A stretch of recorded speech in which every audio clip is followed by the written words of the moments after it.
Eu quero meditar com você, quero ler para você o texto de 1 Coríntios, capítulo 15, e eu vou ler do versículo 12 até o 26.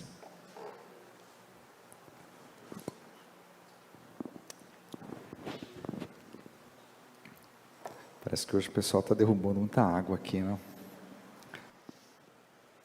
Então, 1 Coríntios, capítulo 15, do 12 ao 26. É um texto pouco longo, mas pode ficar sentado como você está.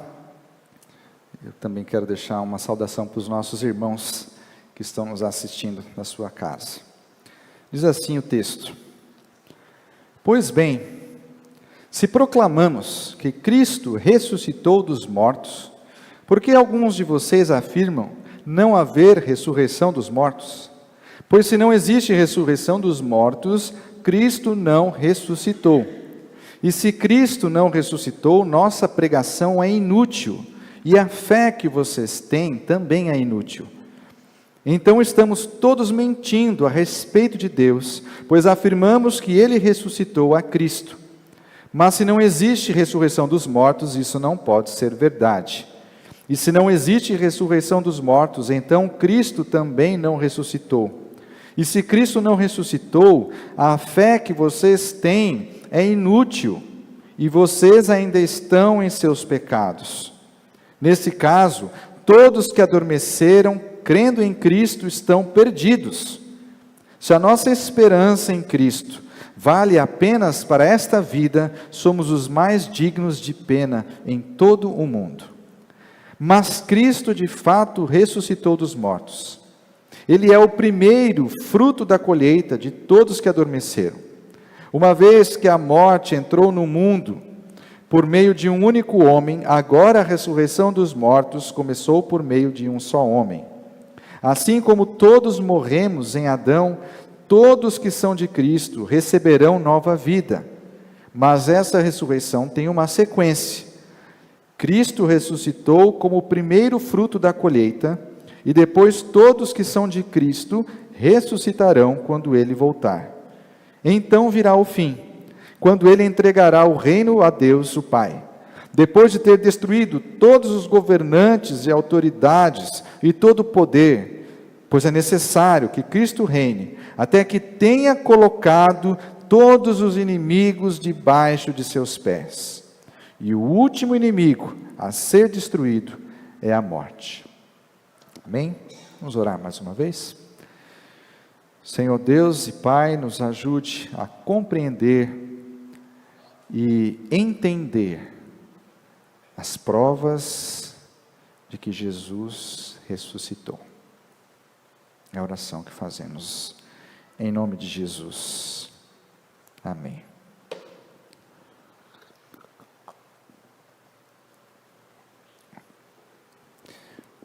No dia 7 de dezembro de 1941, o exército japonês atacou a base naval dos Estados Unidos, no Havaí, que fica no Pacífico, chamada de Pearl Harbor. Essa data marcou a entrada nos Estados Unidos na Segunda Guerra Mundial e possibilitou a vitória frente aos inimigos do eixo, o nazismo e os japoneses no Pacífico. Isso foi um evento histórico que marcou a humanidade. Se os Estados Unidos não tivessem entrado na guerra, provavelmente Hitler teria invadido a Inglaterra, e Deus sabe o que teria acontecido com o mundo. Agora, um outro acontecimento histórico que mudou a existência da humanidade foi a ressurreição de Jesus.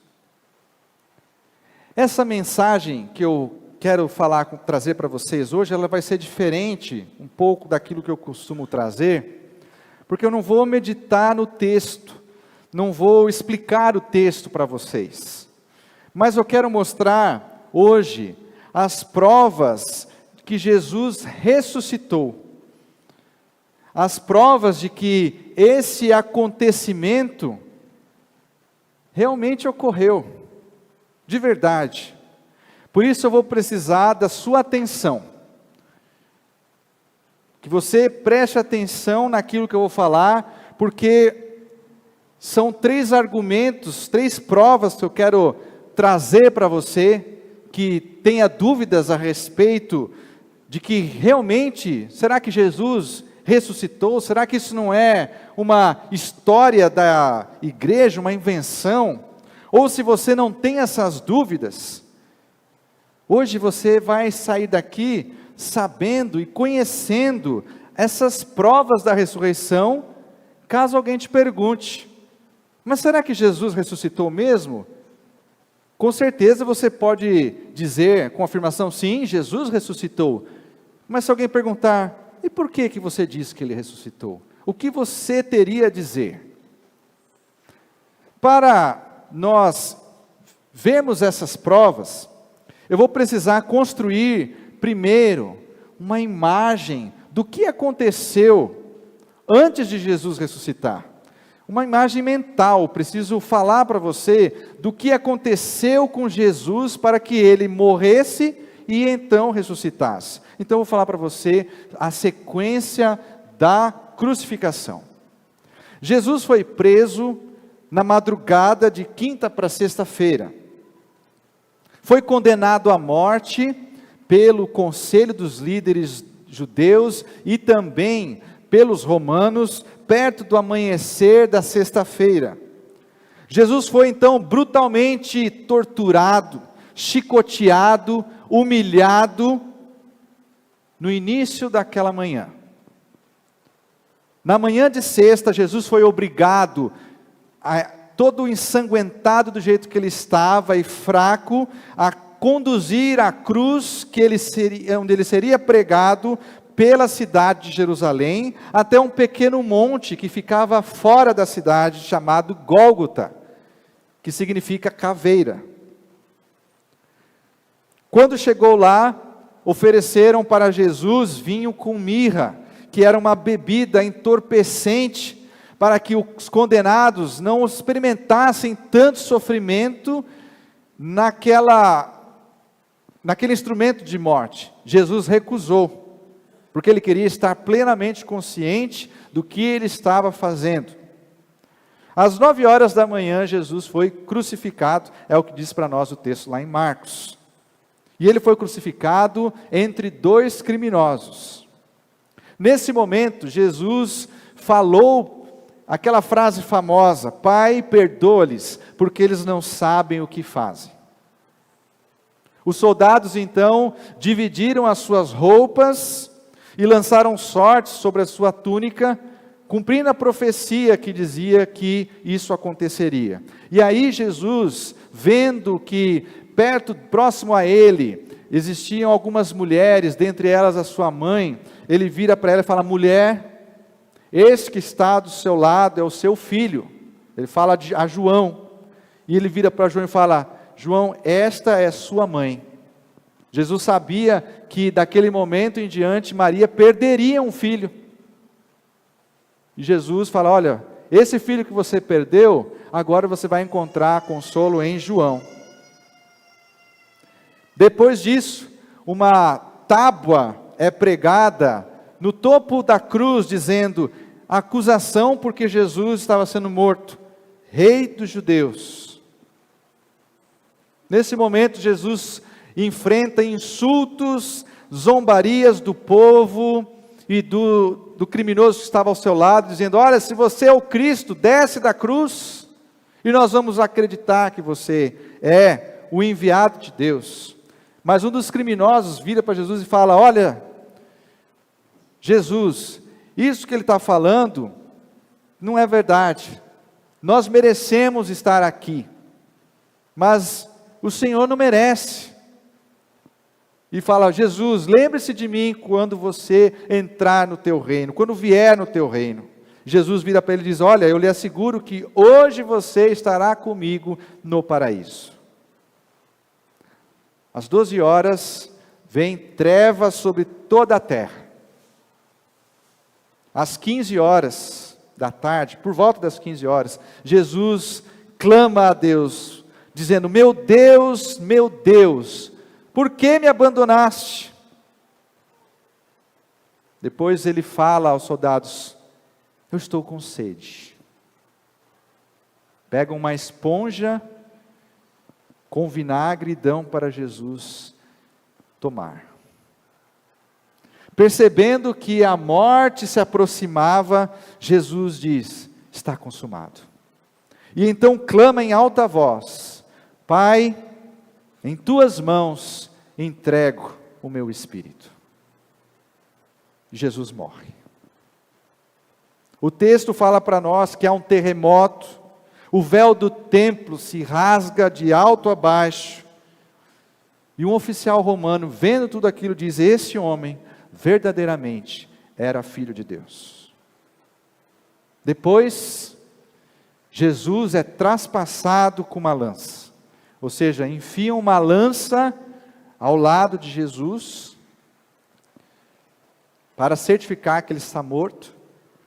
Depois disso, José de Arimateia pede o corpo de Jesus, pega Jesus, tira da cruz, passa óleos aromáticos, de acordo com o costume judaico, coloca faixas no seu corpo, e então, acompanhado das mulheres que viam tudo de longe, e de algumas autoridades, ele coloca o corpo de Jesus no sepulcro, que era uma espécie de túmula cavada numa rocha, e isso tudo antes das 18 horas da tarde, porque, de acordo com o costume judaico, às 18 horas começava um novo dia, e o sábado que estava para começar era um sábado muito especial, era o sábado da Páscoa, e o judeu não podia ter contato com morte nesse dia. Então Jesus ficou na cruz das 9 da manhã até mais ou menos umas 4, 5 horas da tarde. Jesus morre, é colocado no sepulcro. E aí, como as crianças estão dizendo, Jesus ressuscitou. E eu vou mostrar para vocês 3 evidências que mostram que isso aconteceu de verdade. Primeira evidência é a tumba vazia. A segunda evidência, eu vou falar sobre as aparições de Jesus após a sua morte. E a terceira prova disso é a convicção dos discípulos de que Jesus ressuscitou. Então, a primeira prova de que Jesus ressuscitou é o sepulcro, a tumba onde ele foi colocado, foi encontrado vazio por um grupo de mulheres 3 dias após a sua crucificação. Isso está lá em Marcos 16, de 1 a 7. Marcos, escrevendo o primeiro evangelho da Bíblia, ele diz o seguinte: ao entardecer do dia seguinte, terminado o sábado, ou seja, no domingo, Maria Madalena, Maria mãe de Tiago e Salomé foram comprar especiarias para ungir o corpo de Jesus. No domingo de manhã, bem cedo, ao nascer do sol, elas foram ao túmulo. No caminho, perguntavam umas às outras: quem removerá para nós a pedra da entrada do túmulo? Mas quando chegaram, foram verificar e viram que a pedra, que era muito grande, já havia sido removida. Ao entrarem no túmulo, viram um jovem vestido de branco sentado ao lado direito. Ficaram assustadas, mas ele disse: não tenham medo, vocês procuram Jesus de Nazaré, que foi crucificado. Ele não está aqui, ressuscitou. Vejam, este é o lugar onde havia colocado o seu corpo. Eu pergunto para você, será que nós podemos confiar nesse relato histórico? Quais são as testemunhas deste acontecimento? O primeiro ponto importante aqui é que o sepulcro, a tumba onde Jesus foi colocada, era conhecida por todos. As mulheres acompanharam o cortejo fúnebre de Jesus e viram onde o corpo dele foi colocado. As autoridades judaicas também sabiam onde estava o corpo de Jesus, porque elas pediram para Pilatos uma guarda e pediram para selar a tumba e guardasse o corpo de Jesus. Então todos sabiam onde ele estava, e isso é muito importante, é significativo, para nós evitarmos um comentário de algumas pessoas, falando o seguinte: não, as mulheres erraram de lugar, elas eram para ter ido na tumba A, mas foram na tumba B, e quando viram que a tumba estava vazia, acharam que Jesus ressuscitou. O lugar onde Jesus foi colocado era conhecido. O segundo ponto importante é que as autoridades judaicas nunca negaram a tumba vazia. Ou seja, as autoridades, o mais comum, mais lógico de se fazer, se alguém para nós, por exemplo, chegar entrando aqui, olha, o fulano de tal que morreu semana passada ressuscitou, está vivo. Primeira coisa que nós vamos fazer, bom, vamos até o cemitério, abrir o caixão e ver se o corpo ainda está lá. Se o corpo estiver lá, isso foi uma mentira. Mas as autoridades nunca disseram isso.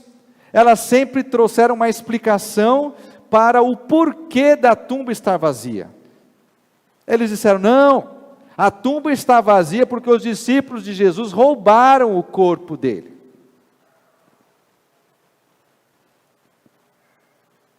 O terceiro ponto importante é que as mulheres, elas estavam num nível hierárquico mais baixo na Palestina judaica do século I. Em comparação com os homens, as mulheres eram tidas como umas cidadãs de segunda classe. O testemunho de uma mulher não era aceito nos tribunais. Os rabinos que ensinavam a lei falavam o seguinte: olha, que a lei seja queimada antes de ser entregue para uma mulher. E a oração diária de um judeu naquela época era: bendito és tu, Senhor, nosso Deus, soberano do universo, que não me criou gentil, ou seja, não judeu, que não me criou escravo, que não me criou mulher. Mas as testemunhas da tumba eram mulheres. Se esse relato tivesse sido inventado pela igreja, o mais natural é que eles tivessem apontado testemunhas homens, porque elas tinham mais credibilidade perante a sociedade. Isso mostra que, por mais que o testemunho daquelas mulheres trouxesse um mal-estar, é porque isso aconteceu, isso era verdade. Existem outros relatos independentes a respeito da tumba vazia. Quando eu falo relatos independentes, eu estou querendo dizer se existem outras fontes que surgiram de forma espontânea. Fontes que não combinaram o seu relato, não combinaram antes o que iriam falar. Sabe, isso é muito importante de questionar, porque no mundo jurídico, as testemunhas às vezes pensam que precisam combinar o que vão dizer. Não, vamos combinar para dizer a mesma coisa diante do juiz. E é aí, quando fazem isso, que a credibilidade acaba da testemunha. Porque é muito comum que num relato de testemunhas existam pequenas inconsistências. Algumas coisas não batam. porque é a forma de alguém se expressar, alguém contar, alguém falar algo. Quando o relato é igual, significa que eles combinaram o que iriam dizer. E não é isso que acontece nos evangelhos. Cada evangelho, ao falar da tumba vazia, ele tem algumas diferenças. Mas todos eles apontam para um mesmo fato: a tumba está vazia. Por exemplo, Lucas, ele afirma no início do evangelho dele, que ele pesquisou muito para escrever esse texto, que ele ouviu testemunhas diversas para escrever o seu evangelho. Cada evangelista acrescenta um ponto novo na história da crucificação e da ressurreição. E isso mostra que existe uma base histórica para esse acontecimento. Porque muitas testemunhas estavam disponíveis naquela época a respeito disso. E cada uma delas acrescentou um ponto naquele acontecimento. Mas o que importa é que a história realmente aconteceu. E que os evangelhos são fontes confiáveis e independentes para a nossa primeira prova da ressurreição: a tumba vazia.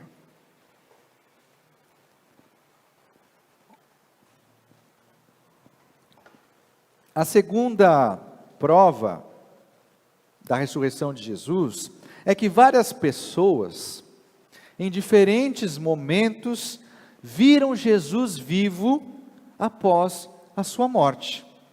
Isso está lá em 1 Coríntios 15, do versículo 5 até o 8. Paulo escrevendo, a gente leu do 12 ao 26. Do 5 ao 8, Paulo diz o seguinte, vou pegar do 3. Eu lhes transmiti o que era mais importante e o que também me foi transmitido. Cristo morreu por nossos pecados, como dizem as Escrituras. Ele foi sepultado e ressuscitou no terceiro dia, como dizem as Escrituras. Agora ele fala das testemunhas. Apareceu a Pedro e mais tarde aos 12.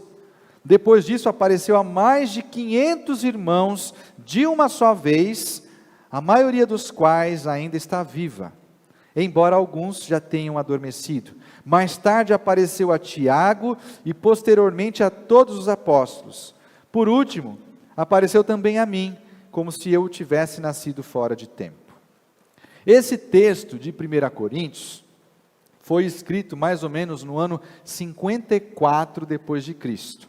E Paulo aqui afirma que ele ensinou isso à igreja quando ele lá esteve, na cidade de Corinto, que foi mais ou menos no ano 50 depois de Cristo.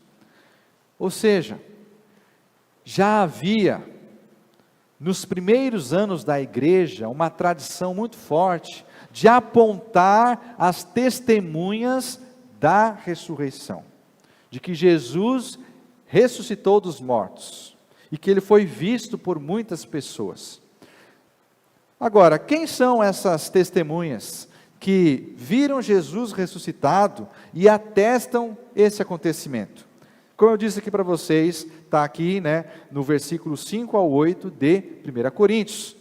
E Paulo, ele lista uma quantidade enorme de testemunhas que viram Jesus vivo após a sua morte. E isso também nos leva a algumas considerações. A primeira consideração é que Paulo lista essas pessoas e afirma que elas são para aqueles que tivessem alguma dúvida. Olha, essas pessoas viram Jesus. Você tem alguma dúvida que Jesus ressuscitou? Pergunte para elas. Elas estão aqui. Se é a mesma coisa que alguém entrasse aqui, olha, aconteceu um acidente ali fora. E o Rafael e o Lucas viram esse acidente. Então, se vocês têm alguma dúvida, pergunte para nós. Nós vimos, nós somos testemunhas. E é isso que Paulo fala. Olha, Jesus apareceu para 500 testemunhas, e Paulo conhecia essas pessoas, porque ele diz, algumas delas já morreram, mas a maioria vive. A segunda consideração, e essa também é muito interessante, é que algumas dessas testemunhas que Paulo cita, não criam em Jesus, ou eram seus inimigos. Eu estou falando de Tiago e de Paulo. Tiago era irmão de Jesus, e os evangelhos falam para nós, que os irmãos de Jesus não acreditavam nele. Mas é muito interessante que após a morte de Jesus, e a sua suposta ressurreição, os seus irmãos não só passam a acreditar em Jesus, que ele era o Messias, mas se tornam líderes na igreja. Lá em Atos, no primeiro capítulo, quando Lucas está narrando que os discípulos estavam aguardando em oração a descida do Espírito Santo, o texto fala para nós, olha, todos eles se reuniam em oração com um só propósito, acompanhados de algumas mulheres e também de Maria, mãe de Jesus, e os irmãos dele. Tiago se tornou um líder na igreja de Jerusalém, tanto que ele é colocado antes de Pedro, no texto de Atos. Dada a proeminência que Tiago alcançou dentro da igreja. Paulo, além de não ser muito fã de Jesus, ele era um inimigo mortal da igreja. Ele era um fariseu respeitado, conhecedor da lei, conhecido pelo líder dos sacerdotes no templo de Jerusalém, e o texto de Atos fala que ele perseguia ferozmente os cristãos, chegando inclusive a matá-los, achando que dessa forma ele estava prestando um serviço a Deus. Mas de repente, ele muda, e se torna um dos maiores missionários da igreja. Ele se torna um entusiasta da igreja de Cristo. Por quê? O que leva a essas pessoas que não criam em Jesus, que eram inimigos da igreja, se transformarem em pessoas que servem a igreja? Essa é a terceira consideração. Esses homens passaram a crer em Jesus e a defendê-lo, tornando-se líderes na igreja, porque eles tiveram um encontro com Jesus vivo. Viram o Senhor fisicamente, ouviram a sua voz. Aquele que eles julgavam estar morto, se apresentou diante deles, como eu estou aqui na frente de vocês, vivo. Isso nos leva também a algumas perguntas.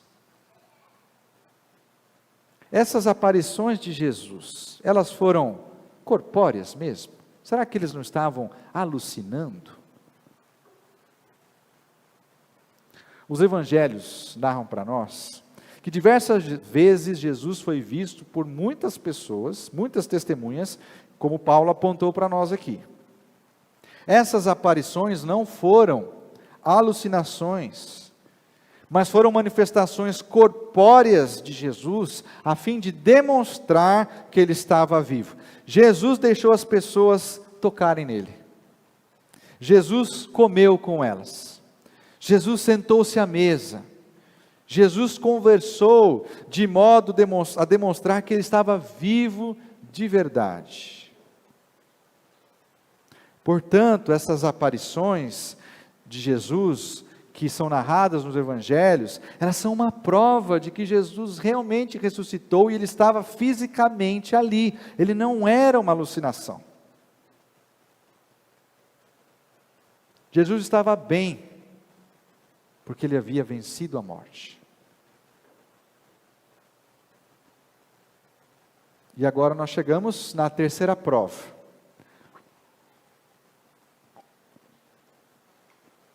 A terceira prova da ressurreição de Jesus foi que os primeiros discípulos creram de forma sincera e passaram a anunciar que Jesus ressuscitou dos mortos. Lá no livro de Atos, no capítulo 2, Pedro está fazendo uma mensagem, Pedro está pregando, e ele diz assim, no verso 22 a 24, povo de Israel, escute, Deus aprovou publicamente Jesus, o Nazareno, ao realizar milagres e maravilhas e sinais por meio dele, como vocês bem sabem.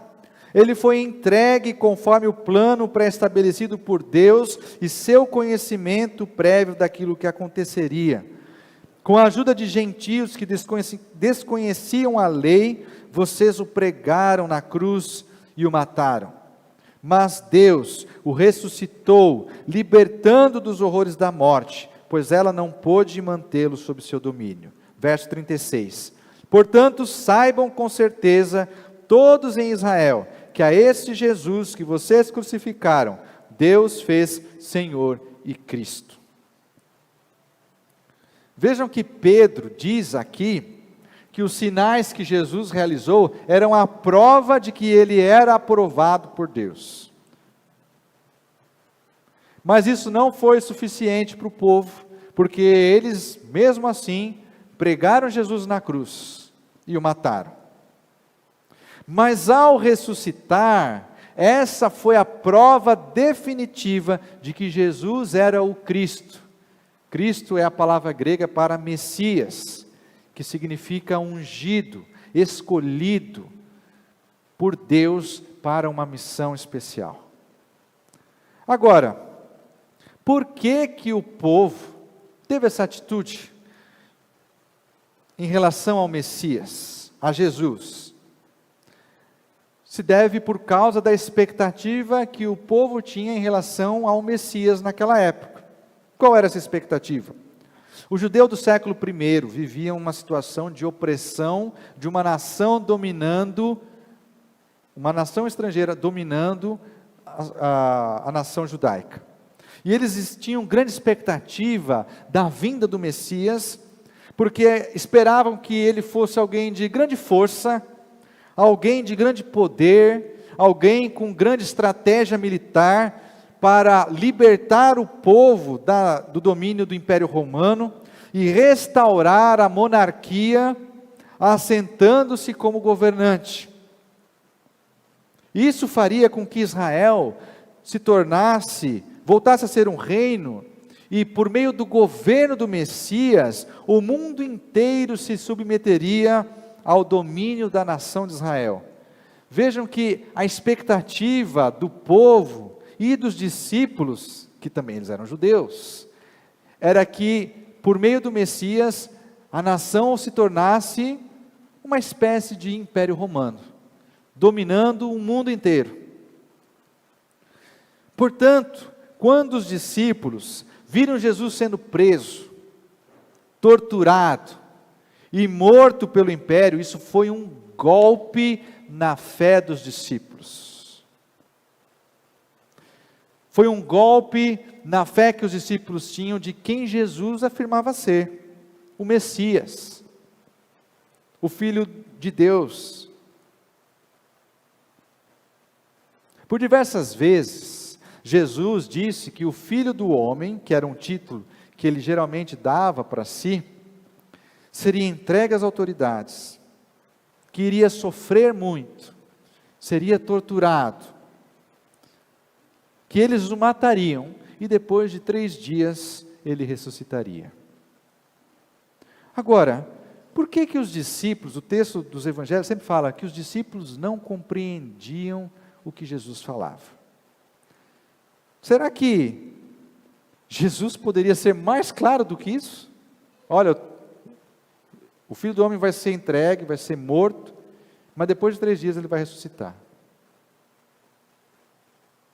Isso se deve por conta da crença judaica sobre a ressurreição naquela época.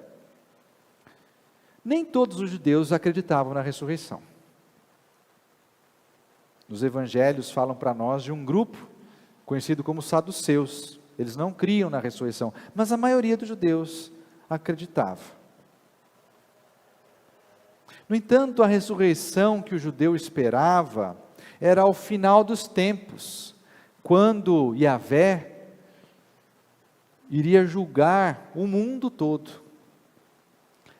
Por exemplo, quando Jesus se encontra com Marta, e ele vai ressuscitar Lázaro, Jesus fala: olha, teu irmão vai ressuscitar. Marta responde para Jesus: sim, eu creio que ele vai ressuscitar no final dos tempos.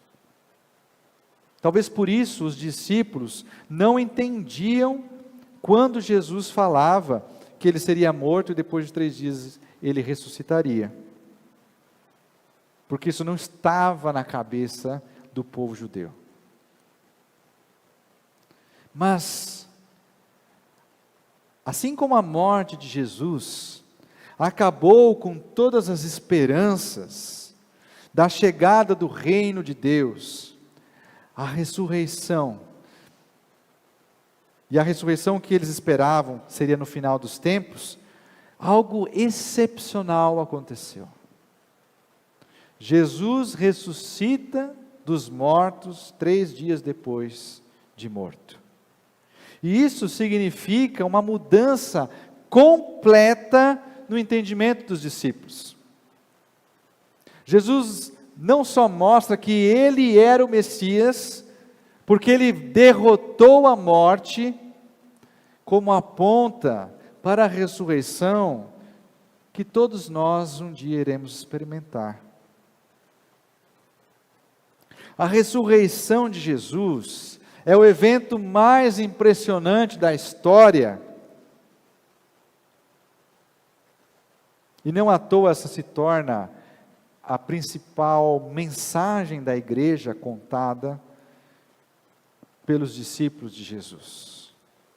Isso é tão impactante na vida dos discípulos, que eles preferiram sofrer mortes horríveis do que negar que Jesus havia ressuscitado.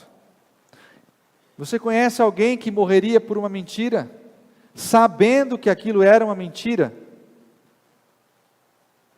A pregação dos discípulos foi de que Jesus havia ressuscitado, e todos eles, com exceção de João, foram mortos, apedrejados, cerrados ao meio, esfolados, arrastados pelas cidades, mas não negando que Jesus havia ressuscitado. E todas essas 3 provas, a tumba vazia, as aparições de Jesus e a convicção dos discípulos, são melhores explicadas porque Jesus realmente ressuscitou. E aqui estou concluindo. Quando nós chegamos aqui, no final dessa mensagem, o que nos resta? Resta nos lembrar do texto bíblico que nós lemos no início, e que diz que se Jesus não ressuscitou, a nossa fé é vã, ou seja, o seu conteúdo é inútil. Se Cristo não ressuscitou, nós não temos esperança de que iremos reviver no futuro. Se Cristo não ressuscitou, os nossos pecados não foram perdoados. E nós não temos motivo algum para denunciarmos os males, as injustiças desse mundo, as coisas erradas, e anunciar o Evangelho. Se Jesus não ressuscitou, então não adianta para nada nós sermos bons cidadãos, cumpridores da lei, porque depois da morte não existe nada além. Mas se Jesus ressuscitou, e Ele ressuscitou, lembram das 3 provas? A tumba vazia, as aparições de Jesus após a sua morte, e a crença sincera dos discípulos, e o anúncio de que Ele ressuscitou dos mortos. Então a nossa vida tem significado, porque que nós passamos a viver para essa pessoa extraordinária que venceu a morte. A nossa vida tem esperança, porque nós aguardamos a volta de Jesus, porque Ele está vivo e também nós seremos ressuscitados como Jesus foi. Diante dessas provas, eu tenho uma pergunta para fazer para você. Você vai continuar vivendo como se Ele ainda estivesse morto? Que Deus complete assim a sua palavra. Vamos orar? Senhor Deus e Pai, as provas que apontam que Jesus ressuscitou são contundentes. A tumba está vazia. Jesus apareceu, depois de morto, para muitas pessoas, vivo. E os discípulos, os primeiros discípulos, anunciaram esse fato extraordinário, sendo muitos deles mortos, preferindo morrer do que negar que Jesus havia ressuscitado. Coloque esta convicção no nosso coração, para anunciar esta mensagem: Jesus está vivo. Coloque esta convicção dentro de nós, para nutrirmos essa esperança de que Ele está vivo ao teu lado, e que um dia nós também ressuscitaremos. Obrigado a Deus, porque lendo a Tua palavra, encontramos estas provas, e que o Teu Espírito convença aqueles que ainda duvidam. É a oração que fazemos, no nome de Jesus.